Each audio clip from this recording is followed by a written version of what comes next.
Сәлем достар, Ташкенттегі алғашқы күніміз.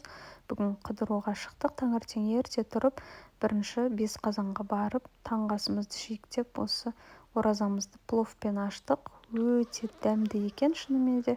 Біз екі түрлі плов заказ бердік. Біреуі свадебный, біреуі обычный. Өте дәмді болды. Қарнымызды тойдырып шықтық. Бағалары да қатты қымбат емес. Одан шығып телебашняға келдік. Телебашняда балаларға қызықты еш нәрсе жоқ. Балаларға мүлдем қызық емес екен. Балалардың іші пысып, жай әшейін жүрді. Енді үлкен кісілерге де керемет бір нәрсе бар деп айта алмаймын. Осындай өздерінің ұлттық сувенирлерін, сондайларын қойып қойған. Одан кейін жаңағы 90-шы жылдардағы магнитофон деп айтады ма, не дейді, осындайлар қойып қойған. Басқа керемет еш нәрсе жоқ, тек қана өстіп шығып қаланы төбесінен көресің, Көктөбедегідей. Бірақ та таудың төбесінде тұрып емес, осы телебашнядан қарайсың.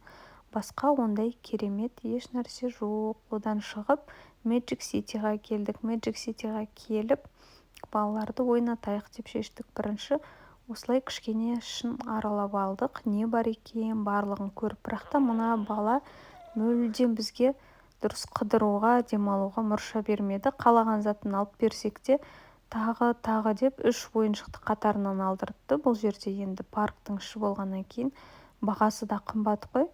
Сөйтіп 3 ойыншық алып берді. Одан кейін мүлдем еш нәрсе алып бермей қойдым. Сонымен Magic Cityға таңертең кіргеннен түнде шыққанша солай бақырып жүрді. Өте әдемі бірнеше локациялары бар екен. Барлық жерге күштілеп суретке түсуге настроение болмай қалды. Баланың бақырғанынан бүкіл Ташкент Ситиді басына көтерді. Не алданбайды, не ұрысқанға көнбейді, не жұбатқанға көнбейді. Сонымен жай осылай қарап, видеоға түсіріп, бір-екі жерлеріне фотоға түстік. Балаларды сонымен ойнатайық деп шештік. Кішкене кешке дейін қазір ойнатсақ, кешкісін фонтанды тамашалауға қаламыз.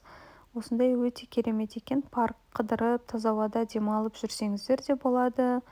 Ішінде бірнеше кафелер, бутиктар бар. Соны аралап жүрсеңіздер де болады. Балалар от души кешке дейін ойнады. Соның арасында папасымен қалдырып кетіп, игровойда балаларды біз Чорсу базарға келдік. Базарда не бар екен, базарында көрейік деп. Керемет, асып жатқан, тасып жатқан бір ерекше вау дейтіндей еш нәрсе жоқ. Енді барлығы біздегі заттар екен. Базардан керек заттарымызды алып алып, осылай кешкі Ташкентті көруге қайтадан келдік. Балалар игровойдан шықты. Бағалары арзан, қатты қымбат емес.